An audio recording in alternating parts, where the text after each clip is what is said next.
Allahümme salli ve sellim ve barik ala seyyidina Muhammedin ve ala alihi adede in'amillahi ve iftali. Euzu billahi mineşşeytanirracim. Bismillahirrahmanirrahim. Kudüs'e gidiyoruz. Milattan sonra 249'lu yıllardayız. Etkisi 292'li yıllara kadar devam edecek olan bir toplantının arefesindeyiz. Bu toplantı yıllar boyunca paganist anlayışın farklı şekillerde, farklı merkezlerde bir araya gelerek kararlar alıp bu kararlar doğrultusunda yaşadıkları topraklarda o paganizmin yayılması inancı için verdikleri mücadele anlamına geliyor. Bu mücadelenin her dönemde bir izi var. Kur'an-ı Azimüşşan'da Cenab-ı Hak onlara şeytanı kendilerine veli edinmişler olarak adlandırıyor.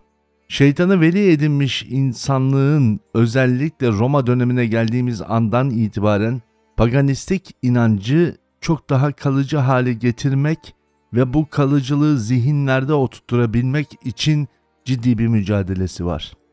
Bu mücadele bu kez Kudüs'te gerçekleşecek. Hz. Süleyman Efendimizin iddia edildiği daha önce de bahsetmiş olduğumuz mabedine yakın bir bölgede.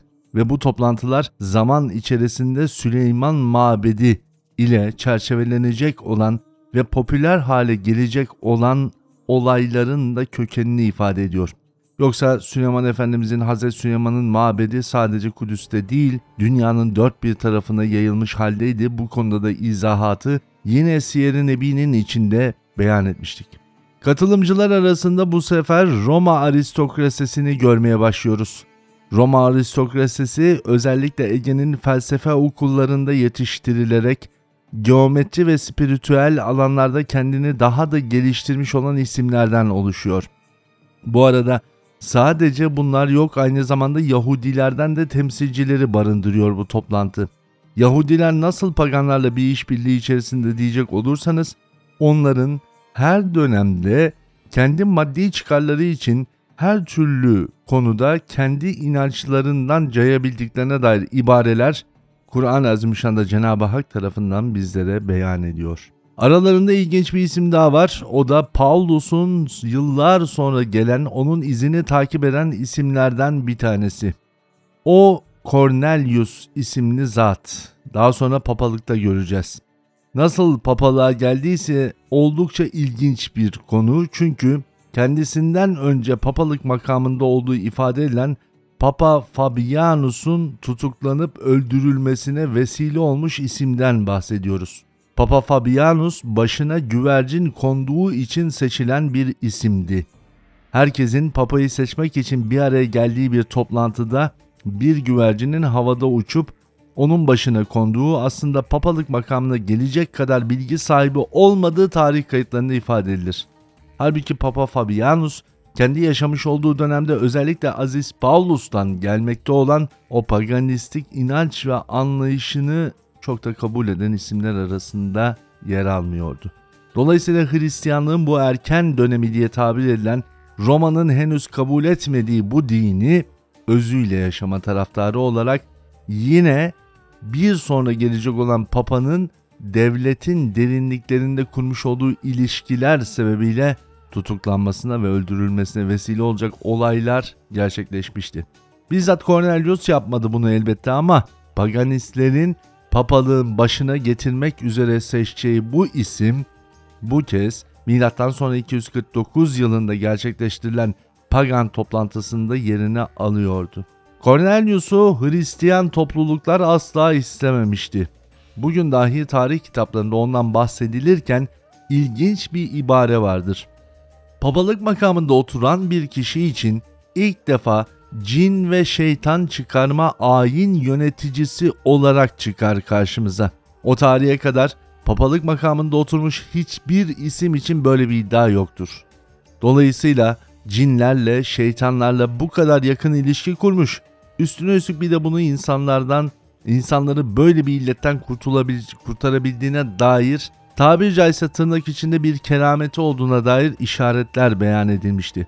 Sonra papalık makamı içerisinde egzorsist anlayışın, yani insanın içinde var olan şeytanın yakılarak o insanlardan kurtulacağına dair özellikler şeytanın öğretisiyle Cornelius'un vasıtasıyla Vatikan'ın kemiklerine kadar işleyecekti. Evet, şeytanın birleştirdiği bu adamlar bir araya geldiklerinde toplantı öncesinde özellikle bir kız çocuğunu bu ayinde kurban ederler. Onun kanını yüzlerine sürerler. Daha sonra biraz temizlendikleri tırnak içinde sonrasında ise ayin bittikten sonra da toplantıya geçerlerdi. Bu toplantıda en büyük beklenti şeytanın adına yapılacak olan her nevi işin nihayetinde ondan gelecek bir taç, bir krallık, bir öncülüktü.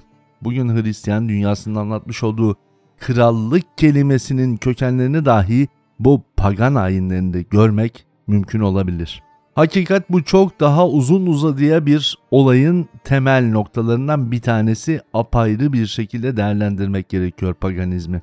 Ama bugün milattan sonra 249 yılında gerçekleştirilen bu toplantıda alınmış çok önemli bir karardan bahsedeceğiz.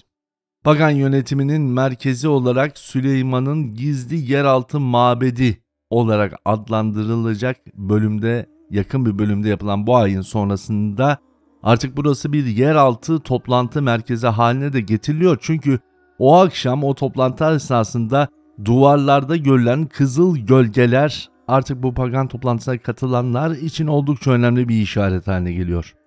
Evet diyorlar içlerinden, bu kez şeytan çok mutlu. Aldığımız kararları eğer başarabilirsek bu kez gerçekten şeytanın krallığında yerimizi alabileceğiz. Toplantıya katılanların birbirleri bakış açısında Cornelius mu olur yoksa Yahudi temsilcilerden biri mi olur? Pavlus'un bu gelmiş olan paganistik anlayışa destekleyecek yapısı mı olur? Bunlar bakışlar arasında gidip gelmekte. Toplantıda 19 kişi var. Toplantıda alınmış olan kararlarsa ziyadesiyle siyasi. Özellikle Afrika'nın desteğiyle Hicaz'ın paganlaştırılma kararı burada veriliyor. Yani Hicaz topraklarındaki putperestlik anlayışının Arap toplumlarının kendi zevkiyle, kendi isteği ve talebiyle oluştuğuna dair ifade, bunun öncesini saklayınca genel mana anlaşılmıyor. Roma devletinin içerisindeki paganistik anlayışı Siyer-i Nebi'nin tarihi boyunca pek çok yerde göreceğiz. Ve her birisinde karşımıza tevhid inancını yakıp yok etmek için bir anlayışın temsilcileri olduğunu da fark edeceğiz. Afrika'dan nasıl bir destek geleceğini birkaç bölüm sonra daha detaylı ifade edeceğiz ama bu karar oldukça önemli. İkinci en önemli kararsa Hicaz bölgesinde buna engel olacağı bilinen Hazreti Fihr'in ve ailesinin sürgün edilip öldürülmesi.